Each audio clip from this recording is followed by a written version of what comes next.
Hello everyone, it's Melanie here with Vintage Hill Studio. I'm so glad you dropped by today. I'll be showing you how to make this precious Cottonboll Angel, but most of all I want to personalize this by giving you a trip through my little town of Taylor, Texas, and starting in the cotton fields and going on to the cotton gin so you can see how cotton is actually processed. First of all, thank you to all our farmers for all our food and clothing. We'd have nothing without you. So I want to just start with that, and let's get going here on our little video.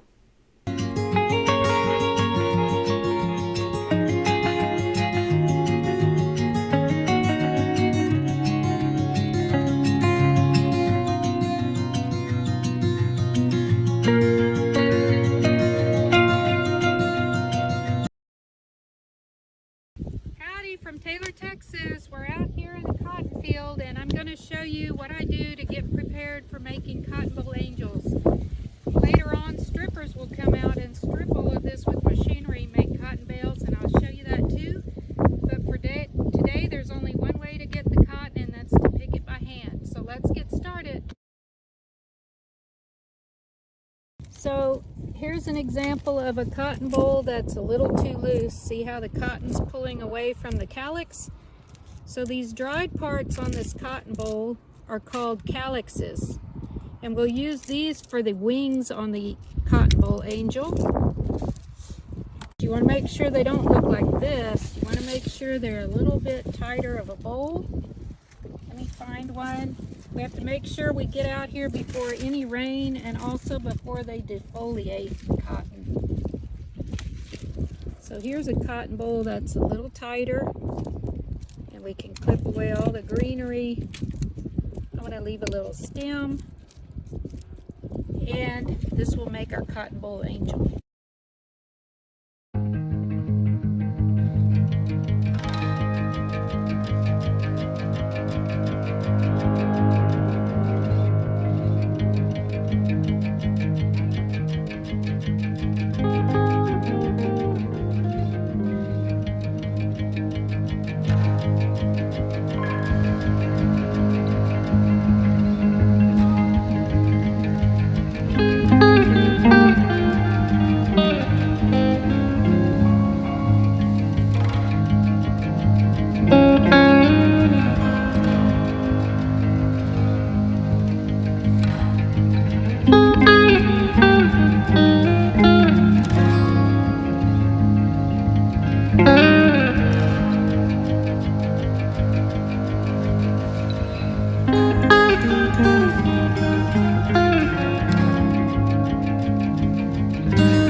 Okay, well right now you're feeding the cotton on the belt. We're sucking it up off the belt and it's being dried, goes through dryers, goes through several cleaners before it ends up at the gin stands where we separate the seed from the lint.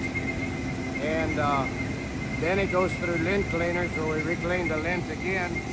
Goes into the battery condenser, makes a fine bed of cotton, goes into the press, compress the bale, tie it off. And the press is over here, so you can see the tail end of the process. It's more cleaner over here.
So I'm so excited to share this with you. I hope you learned something from this whole process, from field to the gin, and then in just a few minutes to our cotton boll ornament.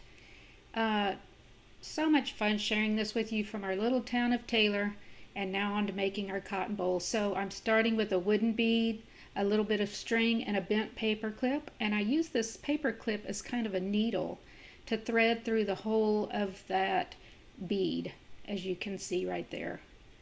So I'm just getting this tied into a pretty good knot. Loop that around my paper clip here, thread it through the hole in the wooden bead, and that will create the hanger for our ornament. Alright, now moving on, I used this top of this little glue bottle as a template for my halo. So I'm just going to wrap that around there to give me a nice little circle. I'll give that a clip and secure the ends.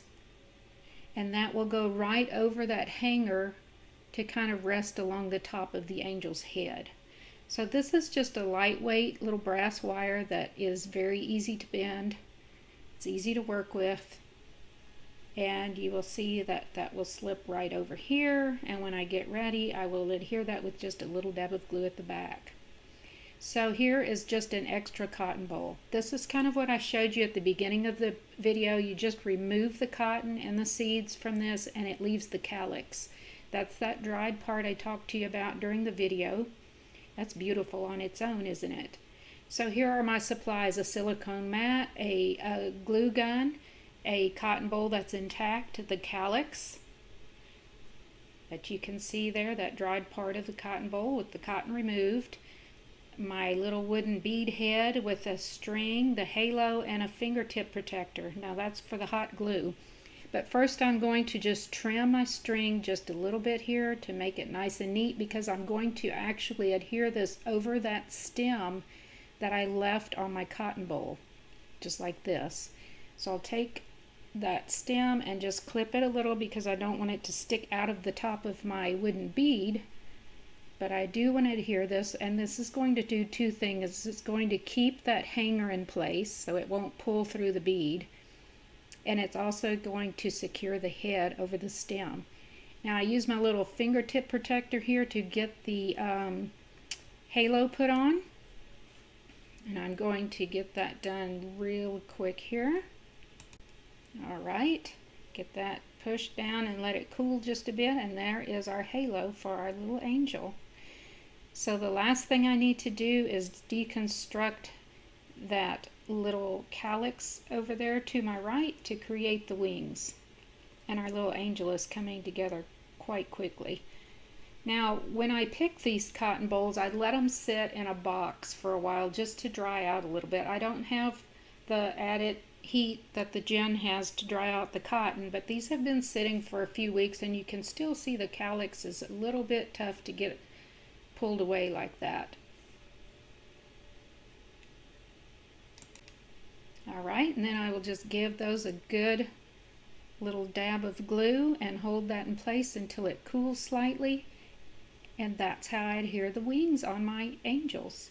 Hey, I really enjoy y'all dropping by. If you're a new subscriber, be sure and hit the subscribe down in the description part if you're looking from your mobile phone. If you're looking from your laptop, I have a subscribe throughout this video and at the end. And if you're a returning subscriber, welcome back. I hope you enjoyed learning about cotton and the fields and what our farmers bring to all of us on a daily basis. So happy to have you, and I hope you join me again next week. Happy crafting, everyone.